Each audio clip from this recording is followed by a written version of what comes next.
serving it. And because I was aware and I recognized it, I also recognized that I had the right power, agency, and authority and the responsibility to myself out of choice to release that part of a pattern that was no longer serving me. And so, because that pattern structure is released, like I immediately felt like a freeing, not to put anything else in its place. It wasn't necessary, but just that I recognized and released that pattern structure that no longer served me. And I'm the creator, so I get to choose to walk in that. So today I do show up differently. And it may not be to anything or anybody else, but I perceive that it will show up differently. Even if nobody else notices it, I know that I'm coming from a different perspective. A fresher, it's like a fresh piece of art.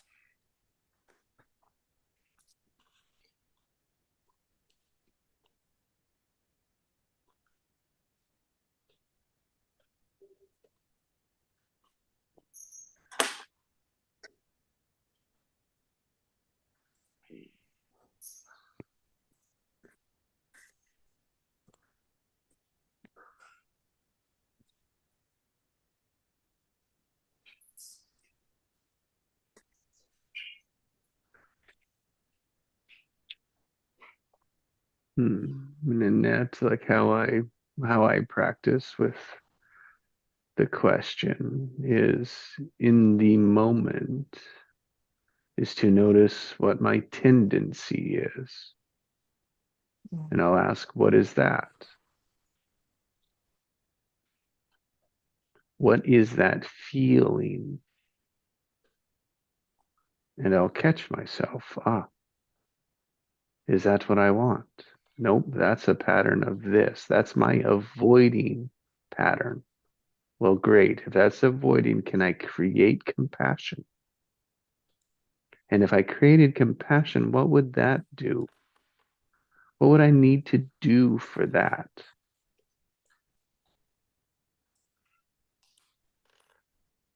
And then I do something that way. So tiny micro patterns changing, they turn into a macro pattern.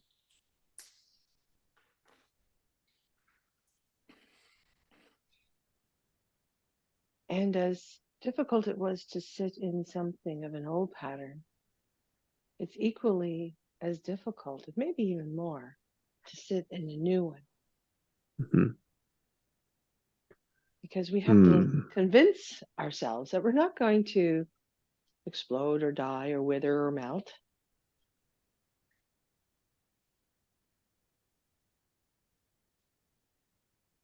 But teaching ourselves it's safe. Yep. Chi, like Chi's example, is that you and your daughter are having a conversation, and your daughter says, "Mom, me and Dad are having a conversation." Mom wanted to come into it. It's like, oh, there's the pattern, right? And then she's not allowed. Oh, a defense can go up. It's like, oh, I can't be mom, right? It's just a pattern. It's a behavior. Not really. And it's like the comfortable one. It's like, that's the one I always do.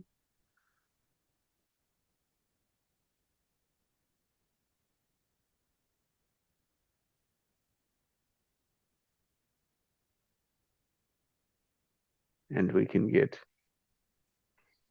angry with it, which then becomes a pattern too, as our behavior.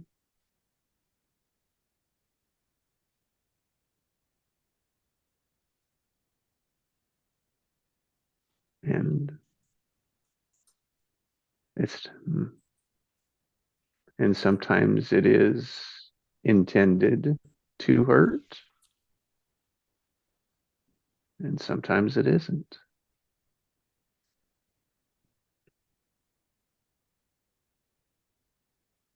How we respond is the pattern until we, no, we're going to play a little different tune to that.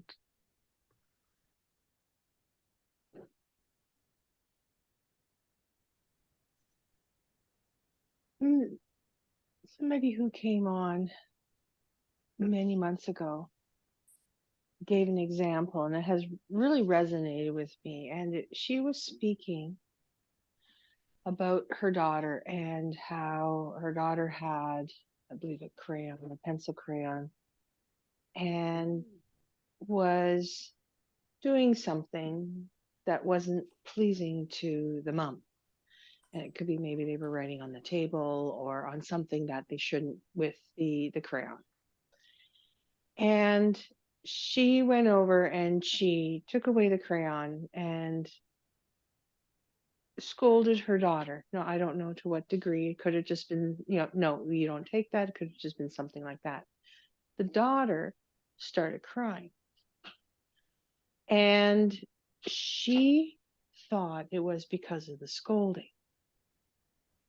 And as it came out, the daughter was crying because she didn't have the crayon anymore.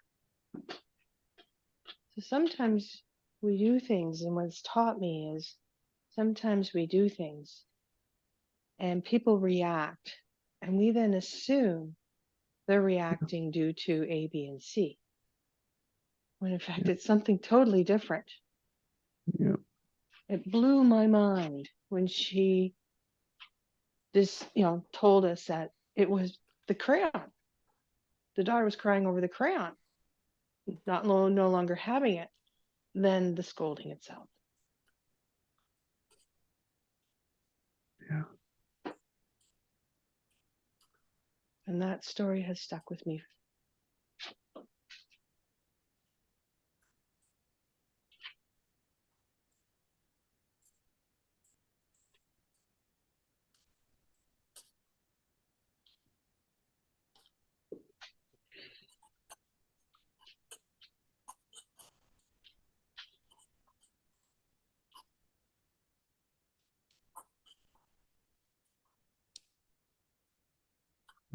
Yeah, this Christmas was a point to make sure that the gifts came from mom.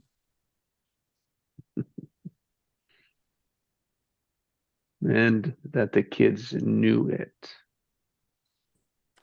Mom got gifts this year. What did dad do?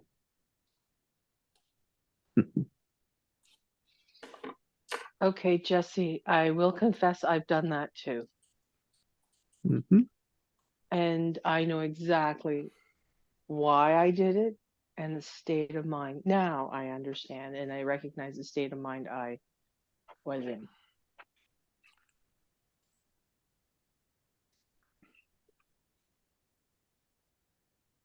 And it wasn't revenge.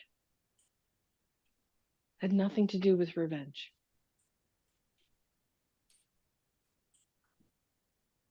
It's because I felt that I wasn't being recognized for the things that I do, even by my kids.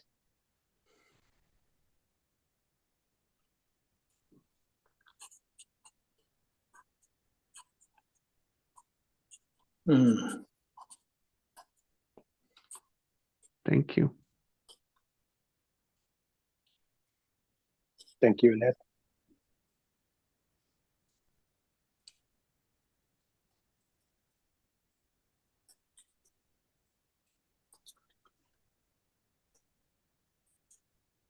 Yeah, we all can carry that. Mm. Sometimes when one feels insignificant in a situation or a relationship, we do things without realizing to bring ourselves into significance or worthiness. Mm-hmm.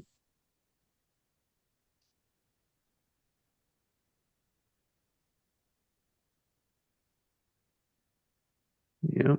And the home, the food, the warmth, the clothes, just the expenses, those get forgotten a lot too.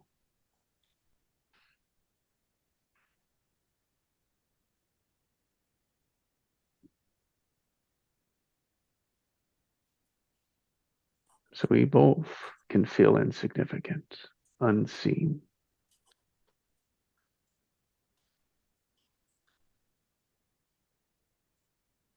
And my situation, it may not be true, but I feel as if they're pokes to see what the bear will do. And those are just old patterns. No, just information.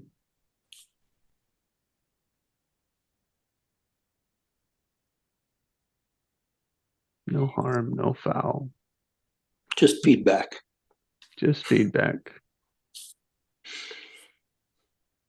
Yep.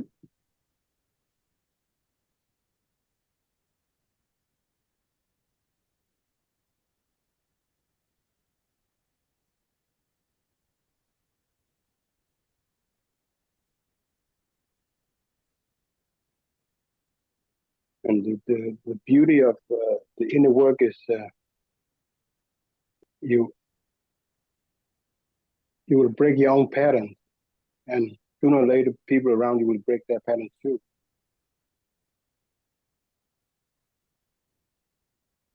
Yeah. Maybe. Maybe. It's different because they don't get the reaction. And so they don't, it's or unaware that we're not getting the response in return. And that is scary. That's what changing patterns do.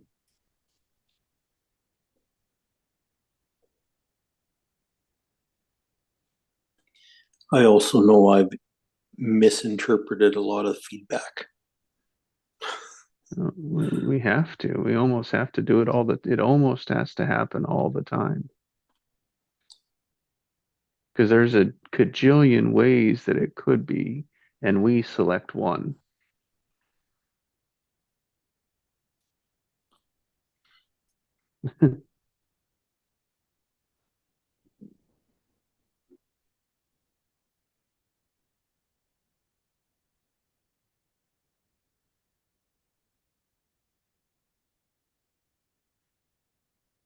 And just interesting where it's like, oh, I chose the one to, it's to get back at me, to get me.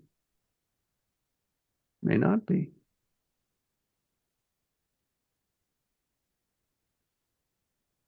To spite me, may not be.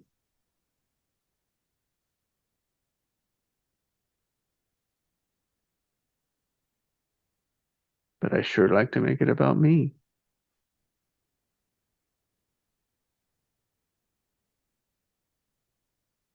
Thank you, Annette.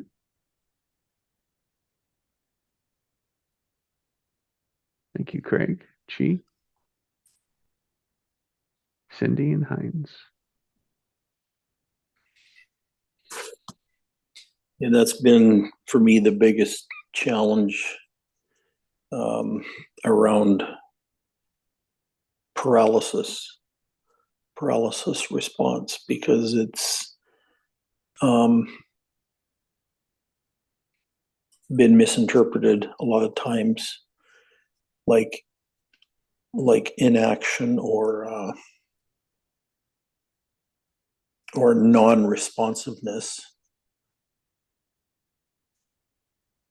is assumed to be refusal.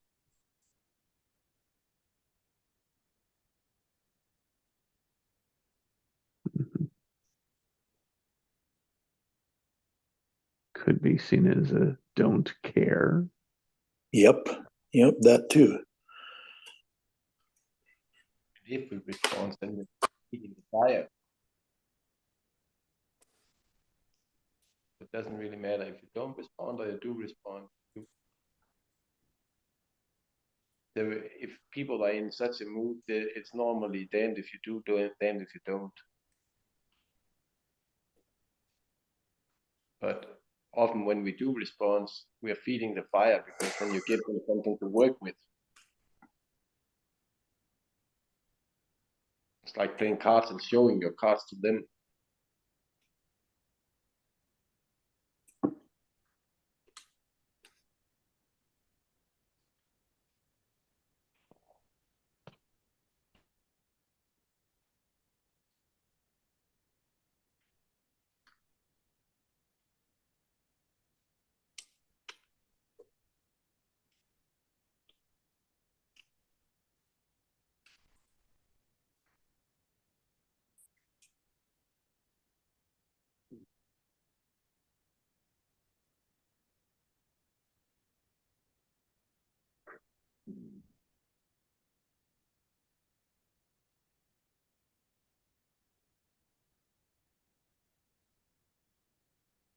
One of my wife's patterns is she can't lose.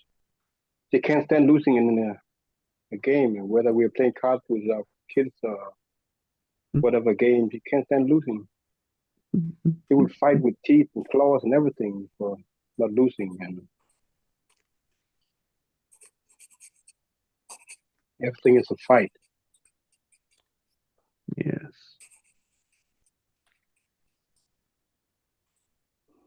So we stopped playing cards with them. Yeah.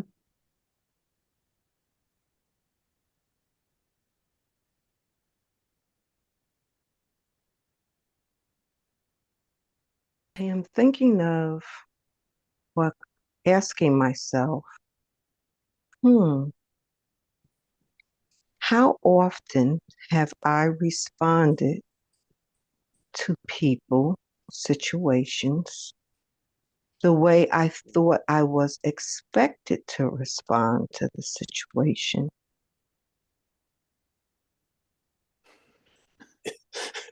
Isn't that what discipline is?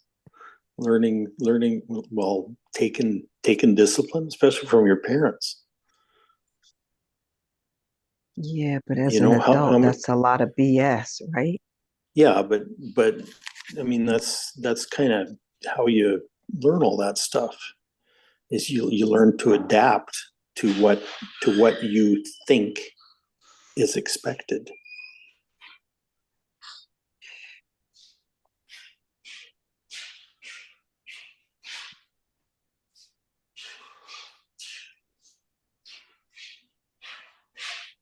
I'm just going to add to what Craig said.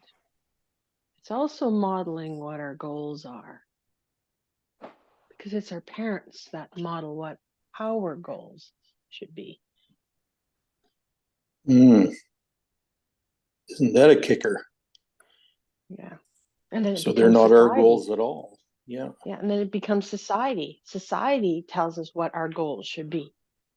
Yeah. Yeah. And then we wonder why we're not happy. And then it's society telling us how to, I'm going to say, quote unquote, fix ourselves.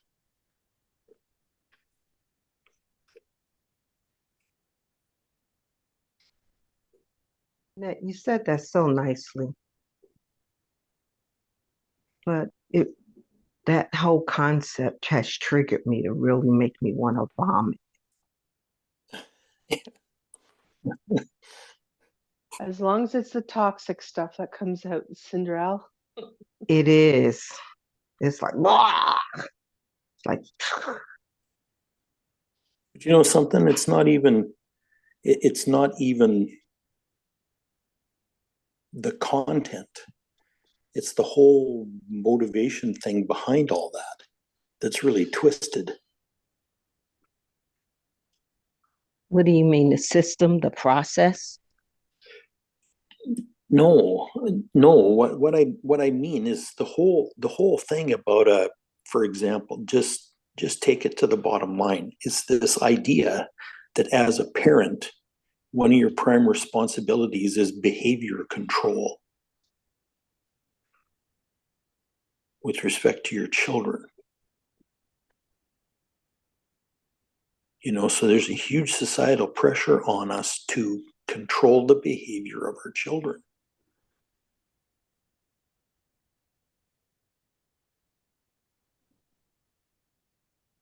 And that's where the punishment comes in. Well, it's as if they're less than or something.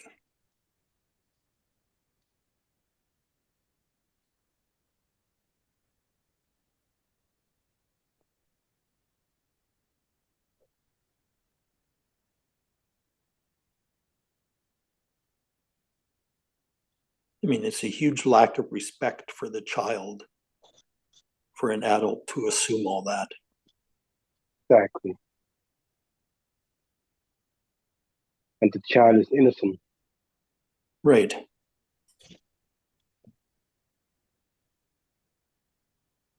Okay, so there's this balancing act of there are behaviors that are okay in the store. There are behaviors that are not okay in the store. You kind of have to do like nurture and teach, but how do you do that without killing the spirit of the child at the same time? Because I made sure my kids knew how to act before they went to church so that we could have church. Oh, yeah. Right? Oh, yeah. And then when it's playground time, that's a different behavior. When you're, of course, in school, the ultimate socialization force, you don't give the teacher a hard time. You're there to learn, so you learn. You stay open to learn. But I still think, like, especially I think it's the relationship that you cultivate that continues to allow the child to have openings of those expressions and feelings and thoughts and interactions. There's a school called the Montessori's program, Mhm. and they support that, that kind of engagement with the environment and what do you see and how does that become an expression? How does what you do change and create an outcome? Yeah.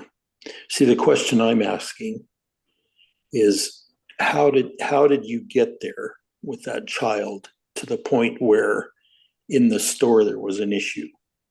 How did you get there? Well, I saw a kid acting up in a way that I didn't want my daughter to. And I told her, I said, if you act like that, you and I are going to have some issues because that is not acceptable behavior. The mom is frazzed, the child is frazzed. We don't have to have that. Ooh. Yeah, you just hit on something there. The mother is frazzed. So the child is frazzed. Oh, the child frazzed out first because it couldn't have Well, yeah. everything it saw. Well, yeah, but you're assuming that that's why the child frazzed. And what I'm saying is, how did that mother and child, how did they get there? How did that relationship get to the place where there was an issue in a store? Mhm. Because it's not just about the situation, it's about everything that led up to it. Yeah, the pattern of their relationship prior to that. Exactly. Yeah. Well, my daughter and I had a different relationship. Yeah. Because, Um, the parent created that issue as much as the child did. And the sad thing is, the child was the one that was being blamed for all of it. of course.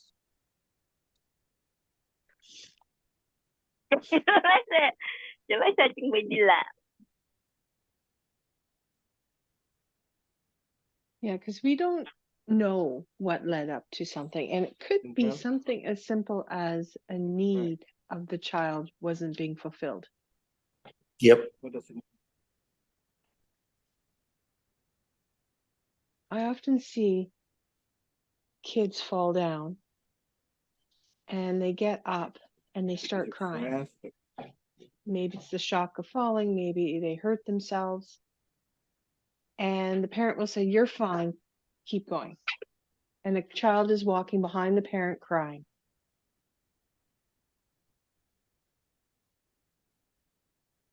And then sometimes I see it escalate from there.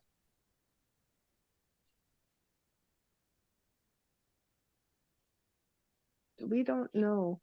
Again, it could be just like before I was talking about the crayon was taken away. Mm-hmm. And that's why the child was crying and had nothing to do with anything that ensued thereafter. It's true.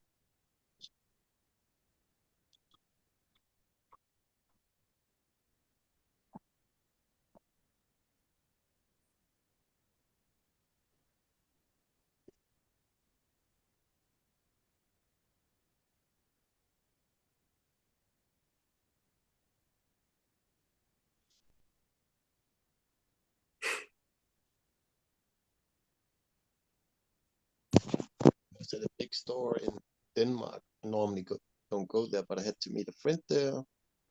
And as I said, at where people walk in, I could, I sort of just tapped into feelings like an empath normally do. And as people are coming in with their children, you can feel all the expectations from the children. And as parents are leaving with the children, you could hear them crying and screaming because they didn't get what they want. Children have great expectations when you take them to a place where there's things they really want. Which is curious about. They're probably seeing things they've never saw before. Yeah, but it's not about the things that they're seeing that they never saw before. It's probably that there was an experience where they went to the store and they did get what they wanted. Yep. And now that can happen this time. So I saw a clip yesterday that was about a child who was able to make things with his hands, and he just really had an affinity for cars and things that were mobile. And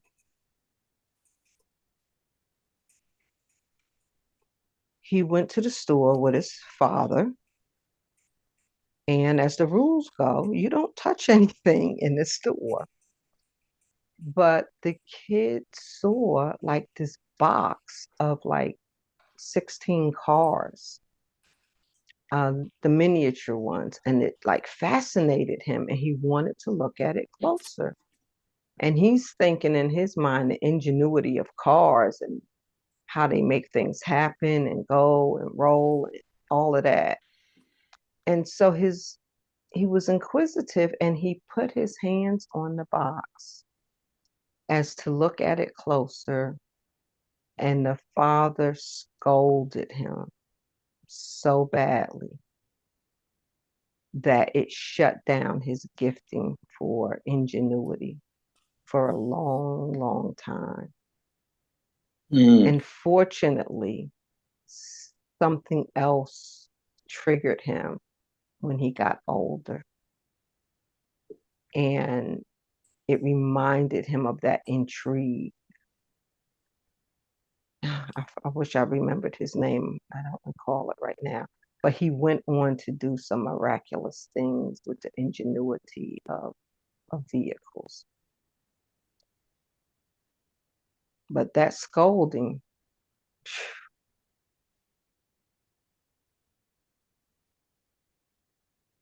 shut him down for years.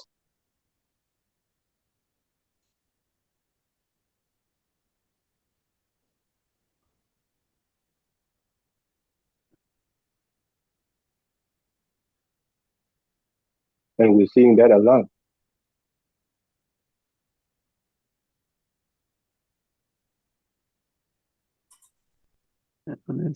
And it's not what we tell our kids, it's what we demonstrate and do. Yeah.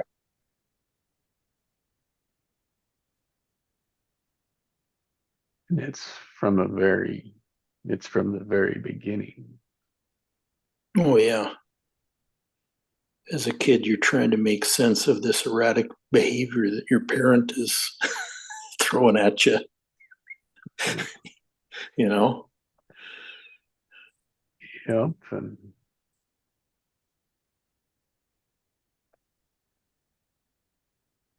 Wow, Sindrel, the story about the child really got me thinking. Because I would go into stores with 4 little kids of my own. And yes, I did not want them touching things that they shouldn't, especially in stores that say that was like a gift store. Mhm. And I had one child that just could not resist touching everything. And so what I had him do, I said, when your little voice wants you to touch it, I want you to put your hands in your pockets. And now I wonder as an adult if his ingenuity keeps getting put into his pockets. Oh my Mm, God. Oh, yeah. And yet that same child, because he was such a busy little child, when we would go on a walk, he'd be wandering all over the place. So every time we went out for a walk, I found a big stick. And mhm. he walked with a big stick, but at least he stayed on the sidewalk or on the path, poking at things. Now I wonder, giving him that stick to poke around on things and still stay in movement with the rest of the pack, so to speak, if that has brought out something else in him. Mm. Good questions. Wow. Restricting him from by putting his hands in his pockets, but giving him freedom to poke a stick around. But it kept him on the path. There's a restriction again. Keep him on our path, the path we were walking on. Partly it's because of safety. I didn't want him running on the road. And yet, the great minds of the world say, travel the road less traveled.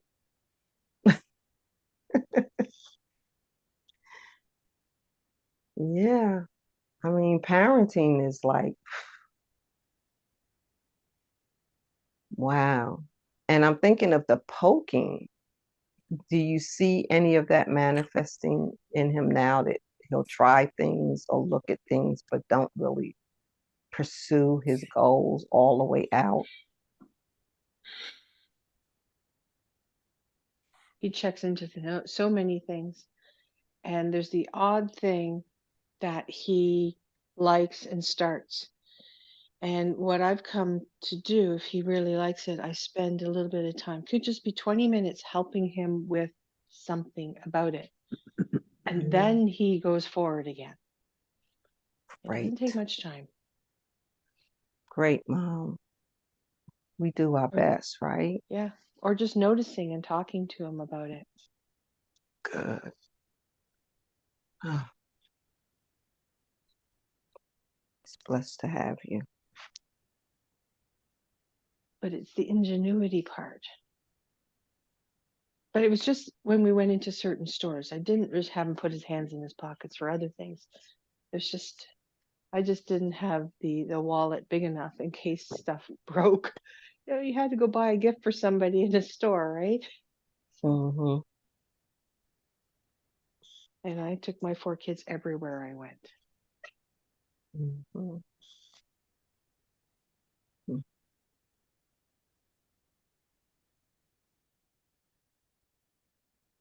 that's what a good mom does, right?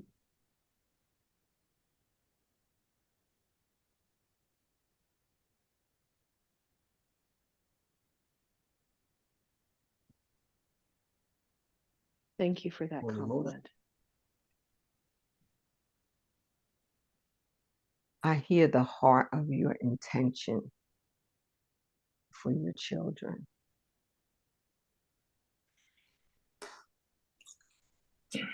And that That is what makes a huge, dictates Yeah, Mhm. that's what do they act up? I mean, it's not what do they act up in the store or not. They're going to. They're being seen, they're being felt, they're being considered, they're being thought of, it's being conveyed. Yeah. And we want our spouse to be our parent. Where did that come from? Patterns. Seeing the family Patterns. pattern play out. Yeah, yeah. I think that comes from the choices we make about the people that we marry, Mhm. because we tend to marry our first love, and our first love is our mom, or our first love is our dad.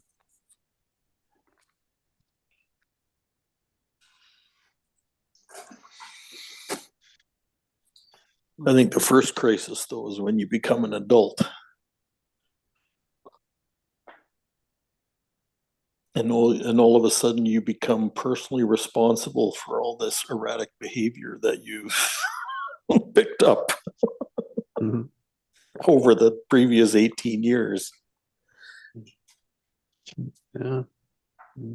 Yeah, I mean, we don't, the chicken or the egg conversation, right? Because it's just learned from someone else, learned from them, learned from them. I mean, it's just perpetuating. Right, right. But once you're 18, we can lock you up legally. Yeah, yeah, no, I get the concept of it.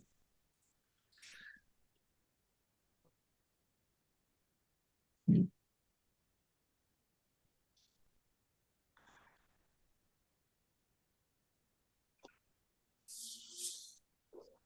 know, 18, you're someone else's problem.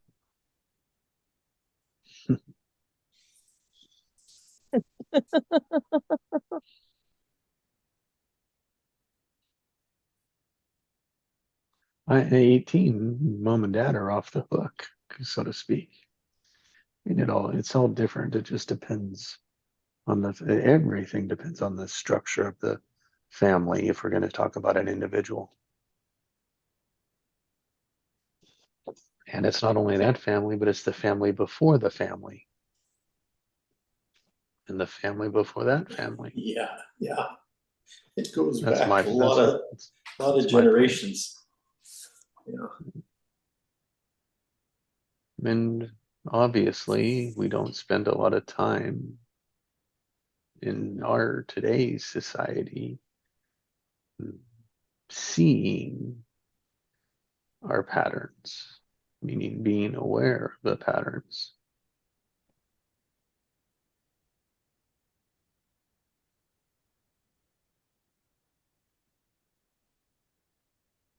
Because it seems so much that we're in it for ourselves.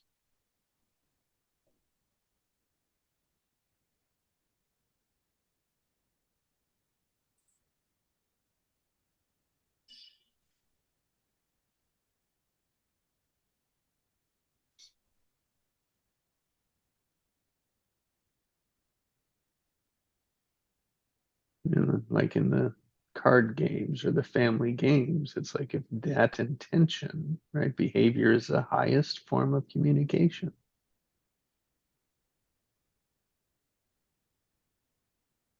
That, and chi, it's like that winning pattern will trump everywhere.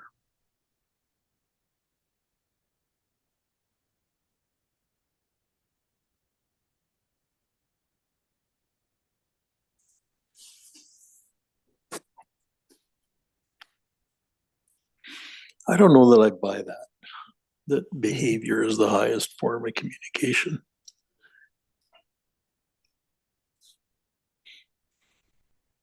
It might be, but man, there's really a lot of room for inaccuracies. Well, that's a whole different ball of wax.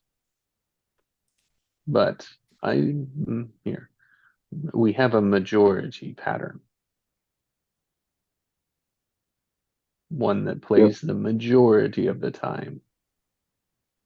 And that majority pattern speaks louder than any words that person would say about it. That's how I relate to behavior as the highest form of communication. Because if you asked, let's see, can we use this example, Chi? I don't know anything about your family, but the example here, my mom does it or has done it, and she realized it. Was it every card game was to win? Like there is no like, but that wasn't what she said she was playing cards for. But you could see the behavior, the actions. It's like, wow, from an observer, there's nothing more obvious than like to win, no matter what. The child makes a mistake. Nope, that's not the rule, right? It's like you lose that turn, my turn.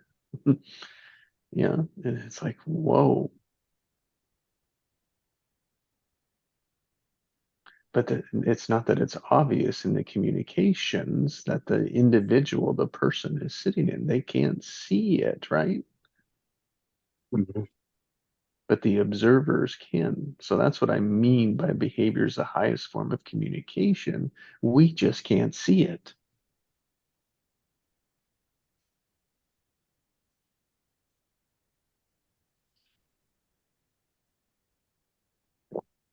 As you ask a grandparent playing cards with their kids, what's your intent? Oh, spend time with them. Then why do you Yep. need to win so bad? I don't need to win. Do you hear it? Like, I don't need to win. I'm not trying to win.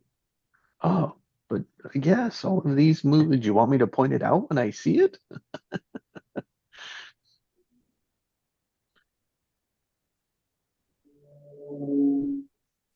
Because our blood pressures is risen, right? Better word.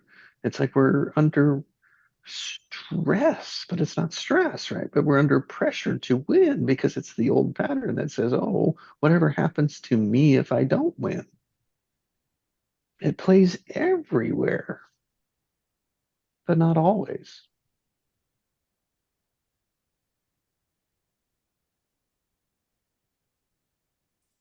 That's my take, Craig. What do you say?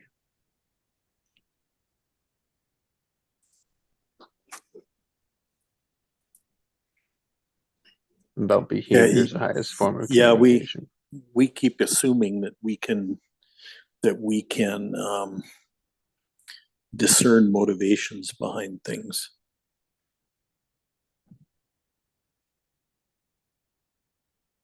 I agree. I mean, And most of the time we don't have a freaking clue. we can, uncommunication comes in when we say, this is how I see it.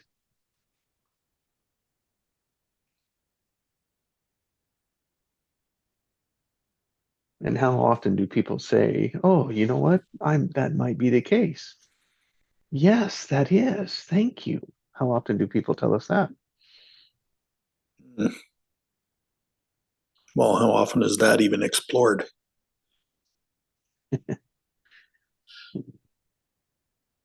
Exactly, right? Exactly. You know, we're okay. Yeah. I mean, we kind of get really lax in our relationships around that, around that kind of thing. Like taking the time to actually find out what's really behind the behavior. That's right. And it's just easy to avoid it, ignore it. Yeah. Well, that's another pattern. So we all have it. I think that is one of the most fundamental ones, is that we all have an avoiding pattern.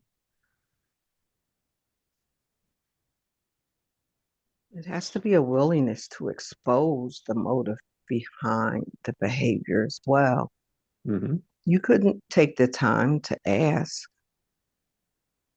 but sometimes the other party hasn't had the patience or the practice within themselves to know their own motivations, because they may be just responding out of their patterns. Yes, most of the time, yeah. And if they're not, they will be curious about what you observing. Yeah. I get curious about what people are observing of Yes. my behaviors and patterns. I'm like, Yes. well, what did you get out of that when I said or did?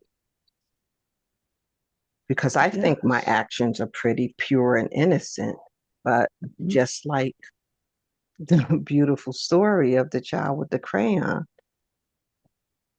the child's focused on the crayon and the mother's focused on behavior. When you got different focuses or different triggers, even sets of triggers, it's nice when somebody says, well, when I did such and such, how did you feel about that? Usually those little whiffs of events go by and it's just well, you know how he is, or you know how she is, or that's just the way. Sometimes a person isn't just the way they are.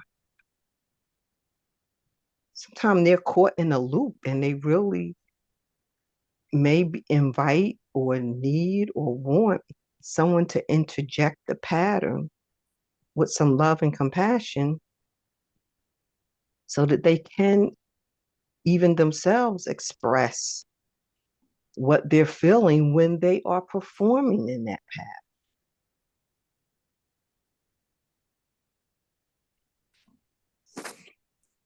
Isn't that what the recode is all about?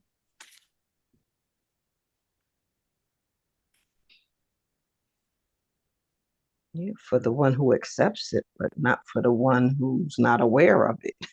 Yeah. It's a matter of exposing patterns with respect and dignity. I like that. Mhm.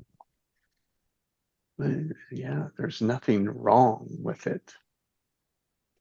But there's everything that's wrong with not seeing it, not choosing it anymore. Yeah. Yes, it's about perspective, huh? Because what is it that can turn a friendly play into fight? Right. Who knows? The person that The it happens perspective. to doesn't even know. Yeah. Yeah, exactly.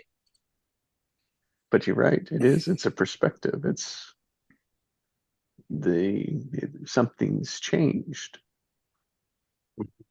For me and my kids, it's about having fun and spending time together. Yes. For the mom is about winning, winning, winning. So I don't know, but what I felt when you talked about mom's behavior is everything in the house is not about her. Though she may feel that everything runs the way it does because of her engagement of responsibility of keeping this going and that going. And then you get to have fun. And it's just the two of you, and she wants some of that fun just for fun.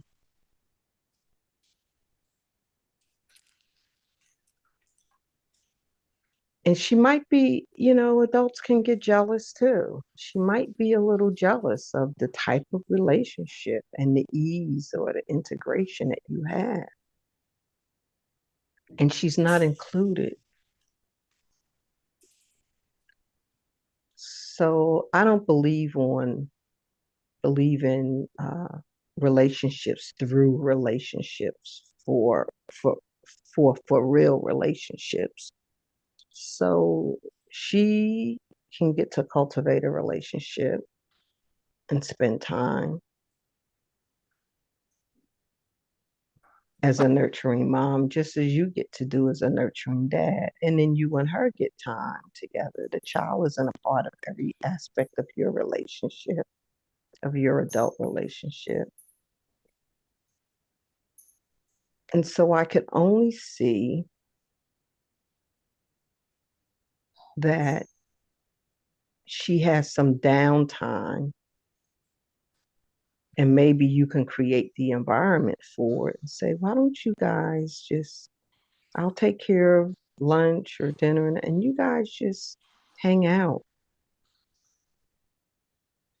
for no intent purpose except just to, you know, hang out, be together. Because sometimes, and I'll just share my perspective, as a mother,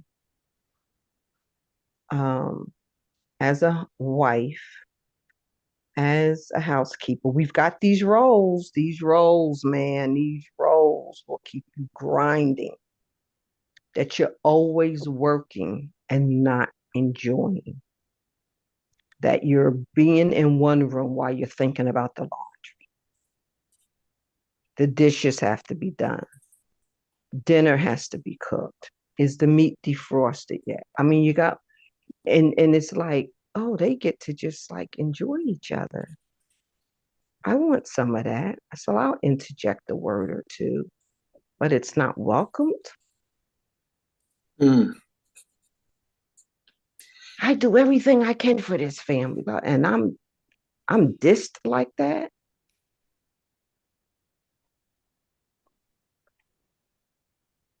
Kind of hurts. You know what that reminds me of? When you speak of that, it reminds me of a story in the Bible where Jesus went to somebody's Yes. house and there was two Marys, and the one Mary did all the cooking and was Yes. upset because nobody was helping her. Remember? Yes. Absolutely. Yeah, it's Mary and Martha. Yeah. Mona, I don't know this story. I think Craig can better tell it than I can because he's got two of the names right. It doesn't matter. I'd like to, you brought it in. I'd like to hear your story, your version. Thank you. Okay. Jesus went to visit Mary and Martha, and Martha was in the kitchen cooking, and Mary had taken and broken an alabaster box and spread the perfume that was in that box, which was, I think, spikenard, is very expensive. And the other apostles were a little bit upset that she broke that over his feet. And Martha was upset that Mary was in the living room enjoying the company and the wisdom of Jesus and resting, and wanted to know why nobody was helping her. And Jesus spoke up and said that the important thing was spending time with him and resting and not making it all about the work.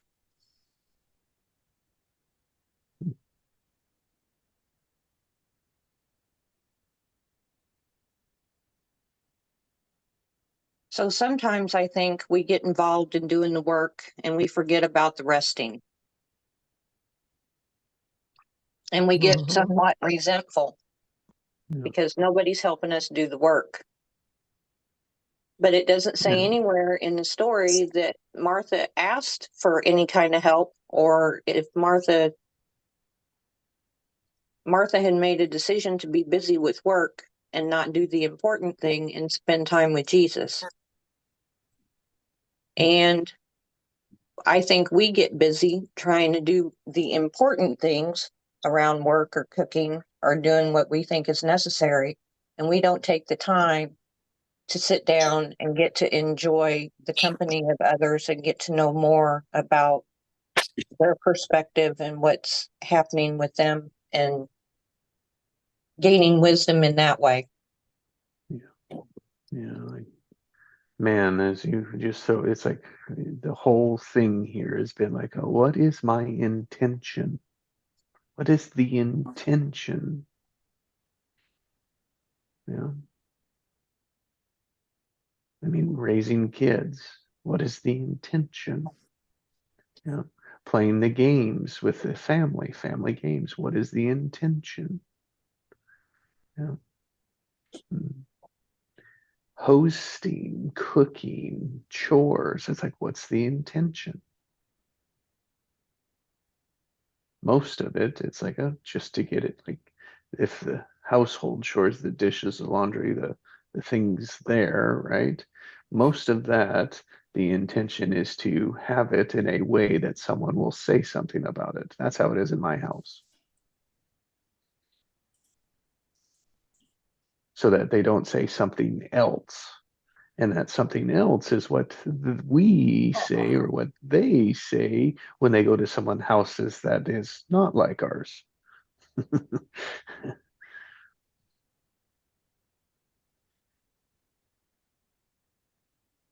Good morning, Allison. Good morning, everybody. Mona, I love that. I got the tail end of it. But it's so interesting. Yesterday, was Christmas. And we had my daughter and her boyfriend come over. So it was just the four of us. And for once, I managed to do exactly what you're talking about. I just let it be the way that it was. There were things I wanted, and I didn't manage half of what I wanted, but I appreciated the half that I did want. And I was talking with Bruce just before they came, and I said to him, I'm sad I haven't managed any of the Christmas decorations that I wanted to do, but I also know my body just doesn't have the strength for it at the moment. But I had managed to vacuum, and I was so pleased about that. And then he spoke about this thing about relax. And the one guy that we like to follow, whose book we use a lot. And in that, he talks about when we relax, our body can absorb more of the vibration that surrounds it. And when we do it with focus, we then manage for the vibration to collaborate and bring exactly what it is that we want.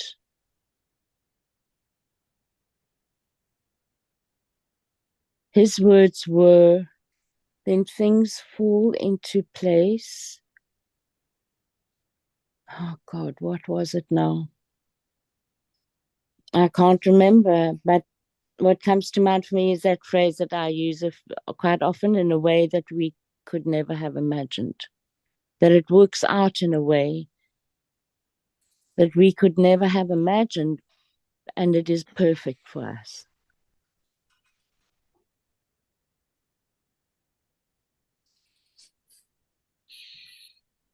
Compared to being disappointed that it didn't work out.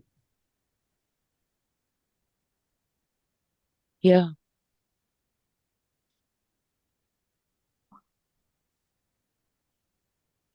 Meaning, like you would have had to get all that stuff done for it to, in order to have that space. Mm. It's an oscillating structure that just never works. It's never enough. Never enough. Exactly. When it always is more than enough. Yeah.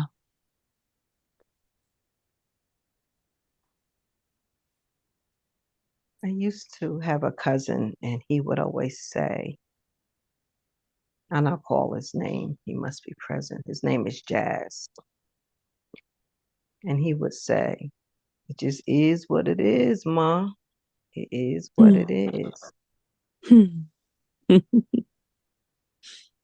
And it makes me think of another thing that I had come to is I would, when you go to a hotel or something, everything is nice and clean and pristine, da da da da. So I like making sure I leave my home, so I want to come back to it because I deserve to live how I like to live. I don't have to have a lot of stuff, but if it's inviting to me, then I'm okay that it's inviting to anyone else. But I'll admit, when I know I'm going to have company or something, I may put some things away or whatever. Because I also want to be comfortable with them while they are here. Like I'll put out the guest towels, which aren't really guest towels. They're everyday towels. They're just, they just been cleaned and fluffed and ready to be used. But I don't exasperate myself anymore, like making it just so. I like to make it just so for me. This is me. This is where I live. This is how I live. I do the things that make me comfortable. And I had someone come over briefly a few days ago, and I didn't do a damn thing before they were arriving. And this is me.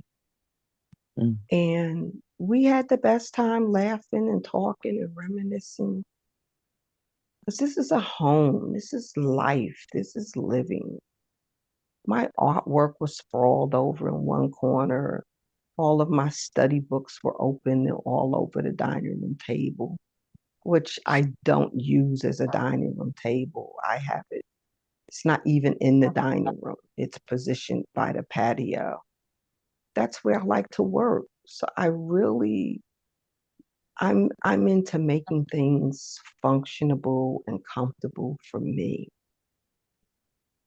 And if it's comfortable for me and someone comes into my space, I've learned to be okay. I'm okay with that because they don't have to be here, but they're coming to see me. And they may meander around and see oh, what are you reading over here? It becomes a conversation. I see you started a painting. I said, yeah, I started that one 6 months ago. It hasn't come to fruition yet. I am who I am.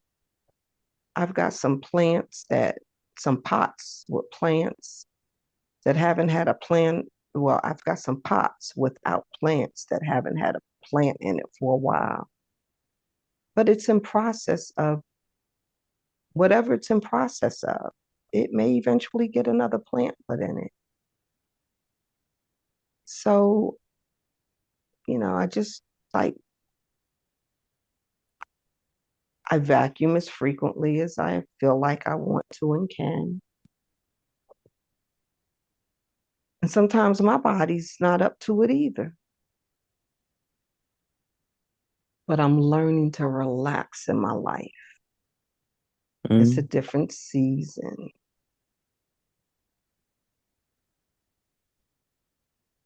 Now my son is coming over here, thank God, to paint my prayer room. It's been in process for quite a while. But I couldn't do it. I couldn't exasperate my body to be in pain to get something that I wanted done. But I can cook my son breakfast and he can come over and he can paint it. And we'll have some laughs and everything will be out of order and a mess. But I'll eventually get the things back in the prayer room the way I wanted it. But I want to enjoy what I have today. I don't want it to be a headache to have it. If it's giving me a headache, it doesn't need to be in my space. If someone's coming here to criticize me, they don't get to be in my space.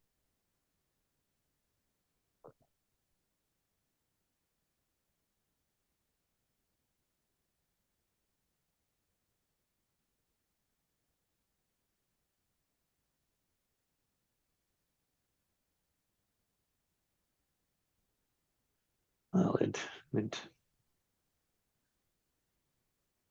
brings out our tendency, right? It's always that we are judging our best to their worst. Mhm. That is the only way the judger works. The criticizer, the prover, the blamer.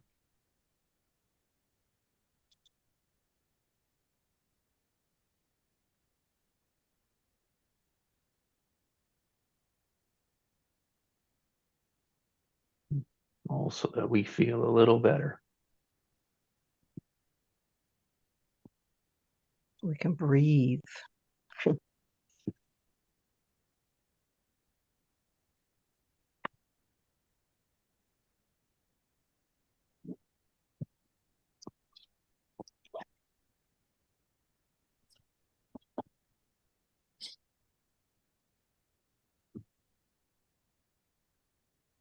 We had Thanksgiving on paper plates.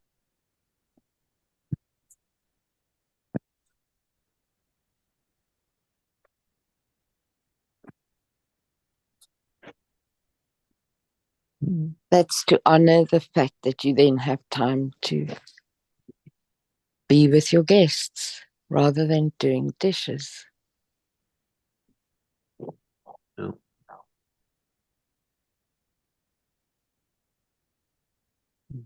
We ate Christmas on plastic. Plastic plates. Right on. Mhm. It's like, see all the traditions that are in the background that are absent of the intention. Mm.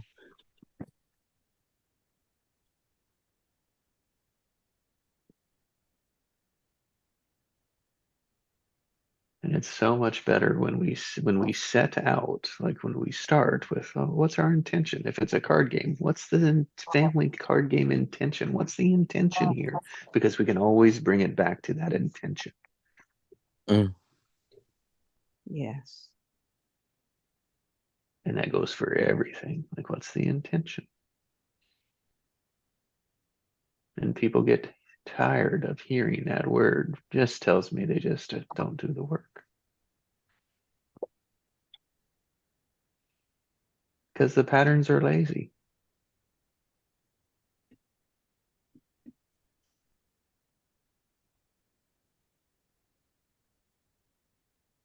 And I sure do get lazy.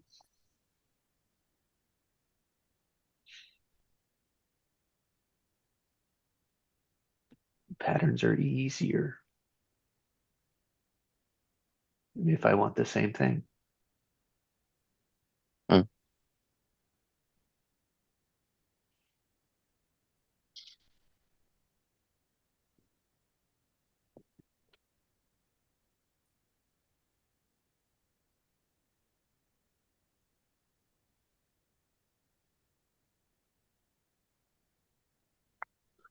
When Bruce reminded me yesterday of that part in the book, I thought about Annette's anagram: fort, focus, observe, relax. And in that relaxing, you trust, which helps you to relax even more. And if you focused on love and you're then observing all the things that there are in front of you. And you relax into the vibration of compassion, you really can trust what it will bring you. You can trust what the universe will bring.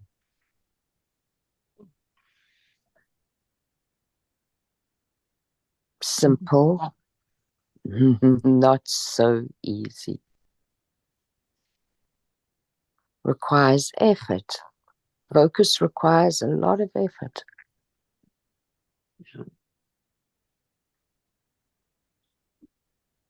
But to do, sorry, Jesse, go. Yeah, continue. I was gonna, well, thanks. Effort, and it's in a system. Our biology is wired to reduce the effort. Yes, wonderful comment. And that's why so that's why it takes more effort to do just that, right? Yep. That's an evolution. That's the evolution when food was scarce. Mm.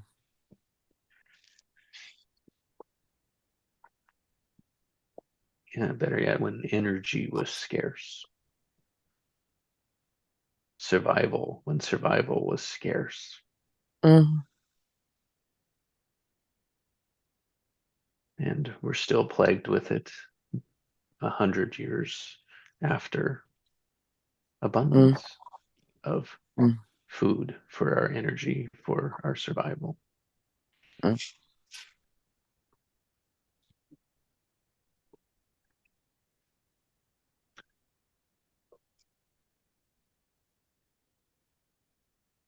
As Allison, as you spoke that, I had a thought that I'd test. It's like is there a word above love?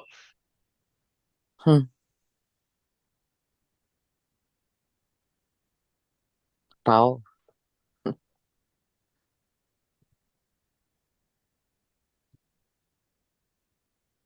And if not, what would be the one right below it?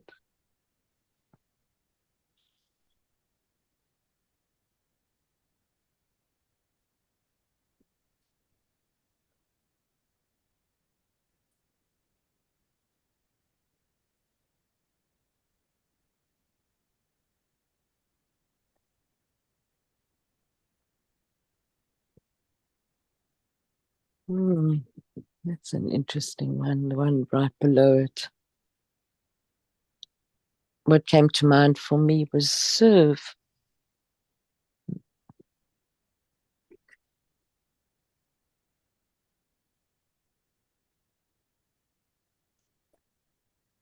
Compassion was for me.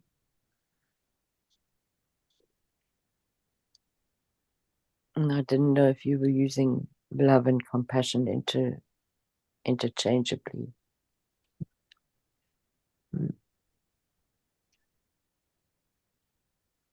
For me, I wasn't. Yeah. Okay, so then for me, compassion would be above. Good. Oh, I was thinking, here's why I answered it that way, is because I know what love has a history with me. And a new word, one that would be above it, could create new patterns that love isn't.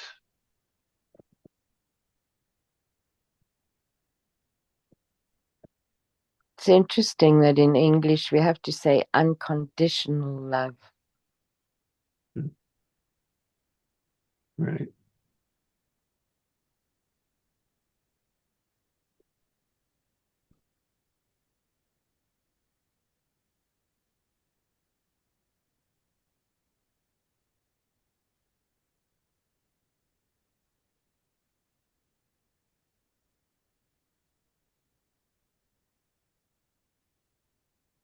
And we sure can't have that. Sure can't make that commitment, can we? Not when we've got to protect the ego, no.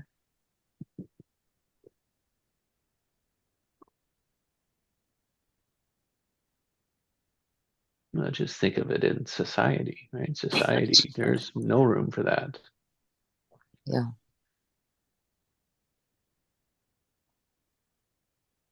Our families are not even a playground for that.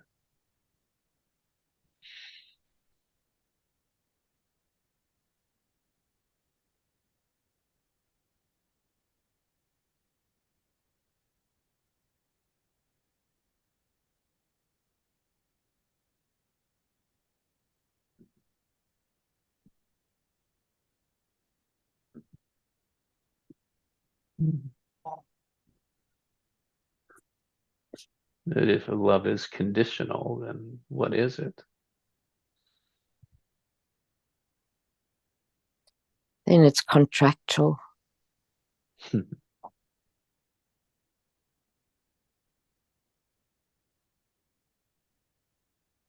what's another word for contractual love?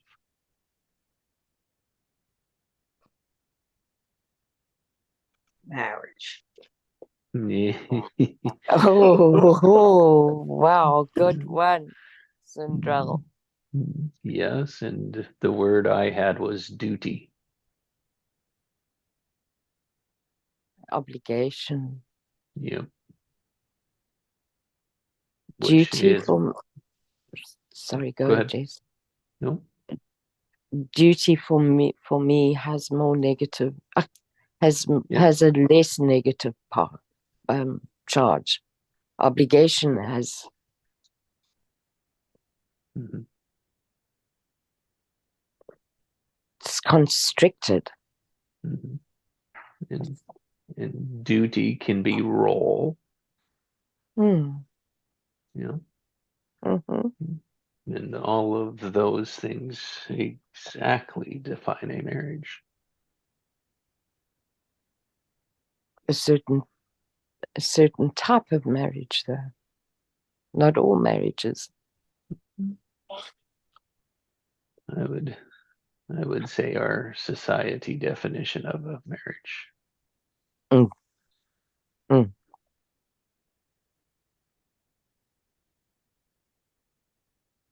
And Jesse, I was still thinking of the word love. And, one word comes to my mind is comprehension. I don't know whether comprehension is above or under love.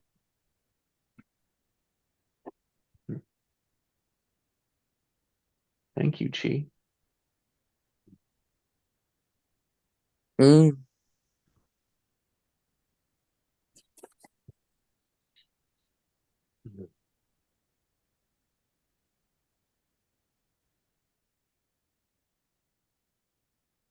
So I was kind of biting my tongue in adding this.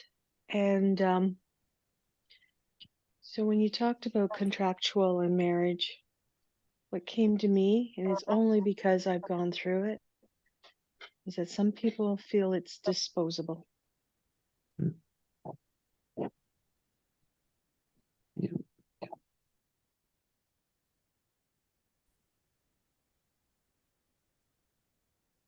Well, it's a contract that's just not honored.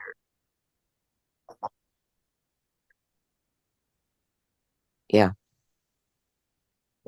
And that's why it can be disposable. The whole other side of unconditional. Mm. To me, it was presented as it is just a piece of paper. A process. Oh,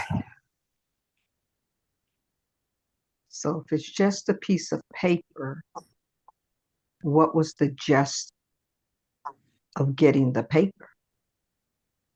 exactly, Sindrell.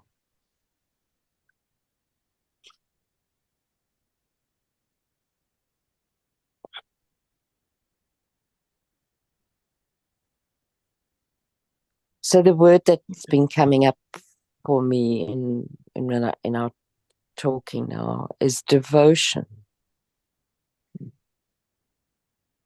And if you have real devotion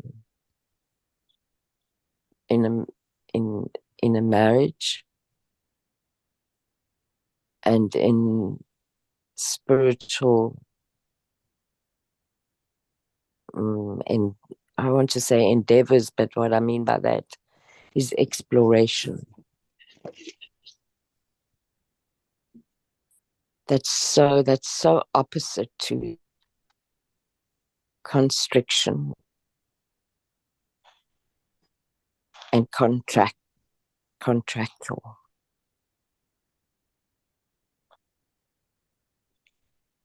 So what I'm getting is, does your intention have integrity? Yes.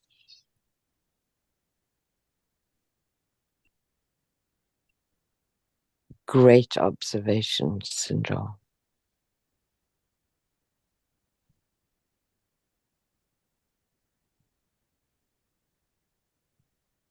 Does it translate? I'm thinking about this marriage thing.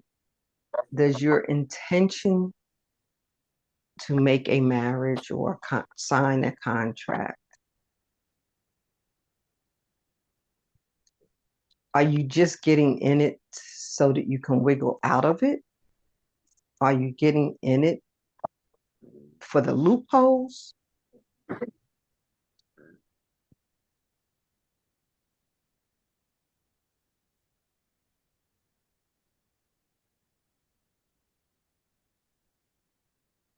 And I think that's why we go to court when two people sign a contract.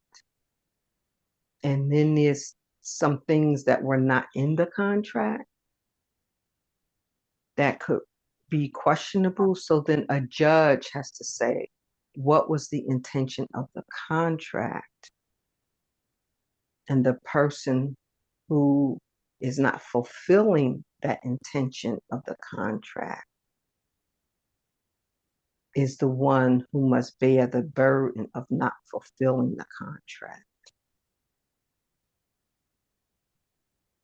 For as much as that burden can be compensated to the person who got shortened by the intention of the contract not being fulfilled.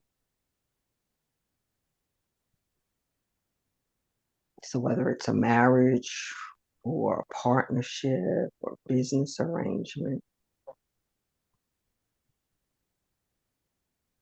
But sometimes people will get into a contract, like we say, do you accept the terms of this agreement, blah, blah, blah, blah, blah, on the internet, like all the time, right? Just so you can have, is it just so you can have access to the thing that you want? Did you just go ahead and sign the doggone thing? You just go ahead and say, I do, because you want it right now. But what is your integrity in receiving that which you get for signing the contract? Because anything we receive, we have a responsibility to and with. But if we don't take on that, we just want to take the benefit off of what we get from the contract, not carry out the integrity of the intention of the contract. We do better with making car note payments than we do with relationships.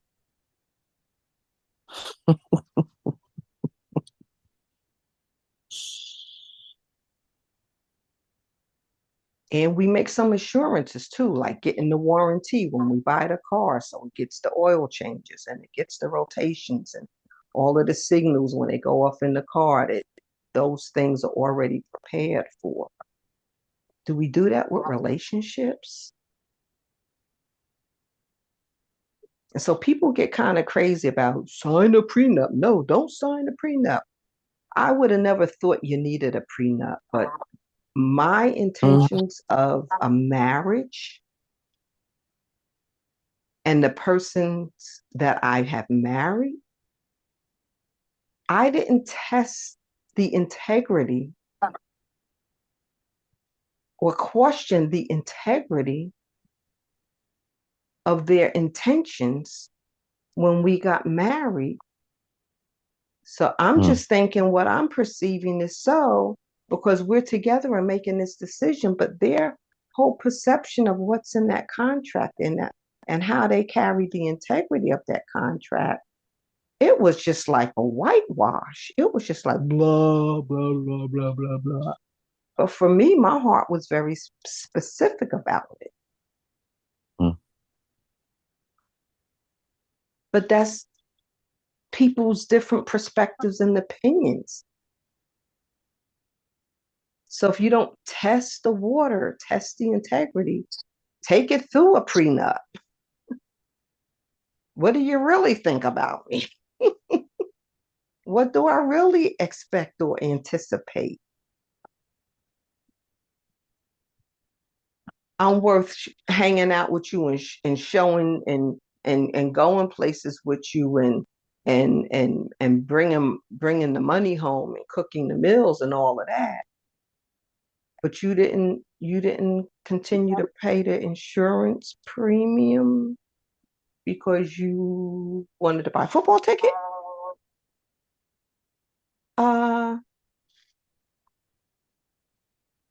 Where's the integrity of the contract and the relationship?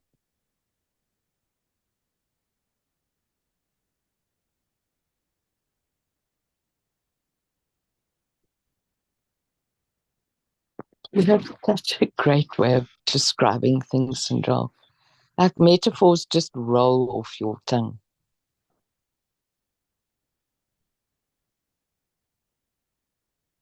You know, I can't talk to everybody like this. So I really love you guys that I get a chance to just be me.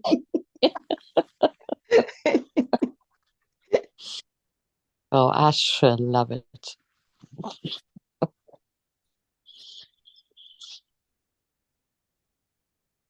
Yeah, that word integrity.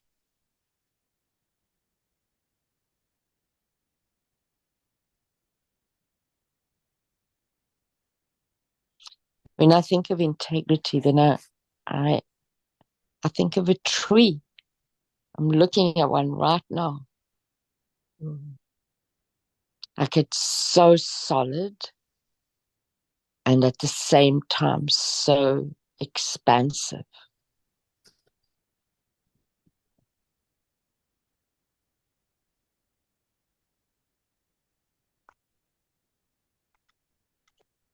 I have this maple tree in the garden, in the neighbor's garden. And from one trunk, you get 10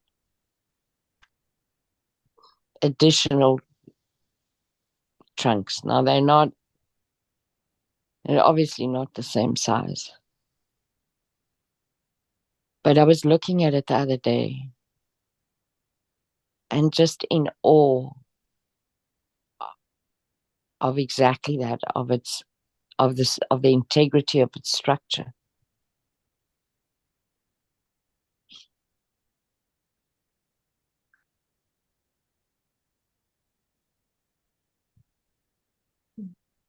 And integrity for me more and more is both and. Yes, and.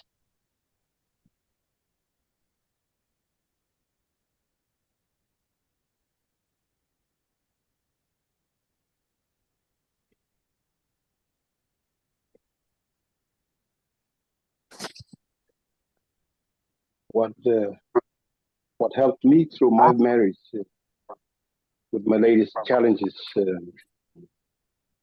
was the book Five Languages of Love by Dr. Gary Chapman. We were talking about so that we we interpret love differently. Yes. One is holding hand, and one is, helping each other out, with every daily thing. So it can be different things, and then sometimes we speak different language to each other, not knowing that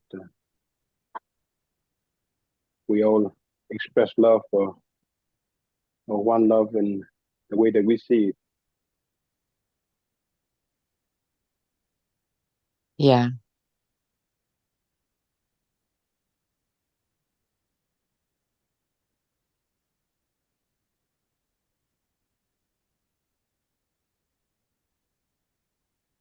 I never read the book, but the concept of it just rang so true for me when I first heard about it. It definitely helped me a lot.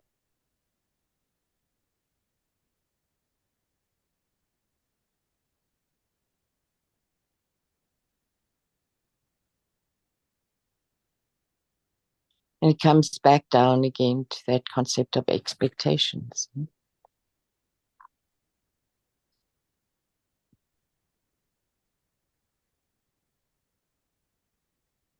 Or the understanding of expectations, the awareness of it. Yep.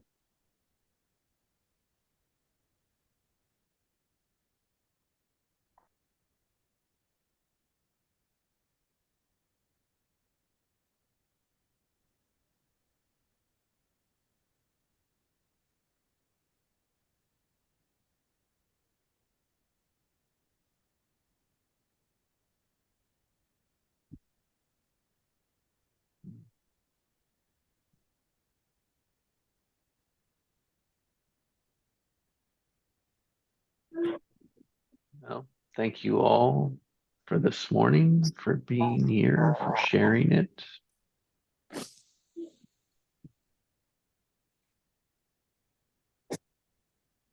This is good conversation. Thank you so much, everybody. Yeah, the time went so fast. It did. I'm really sitting in a big space in my heart right now. Good. Expansion, expanding.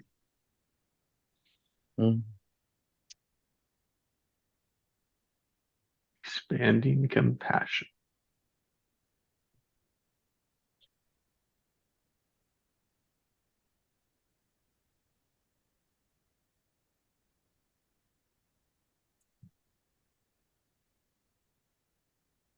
Love you guys. Love you. Have a great day, everyone. Until next time. Big love. Big love. Have a great day. Peace and love. Thank you. To you. Bye. And you. Bye-bye.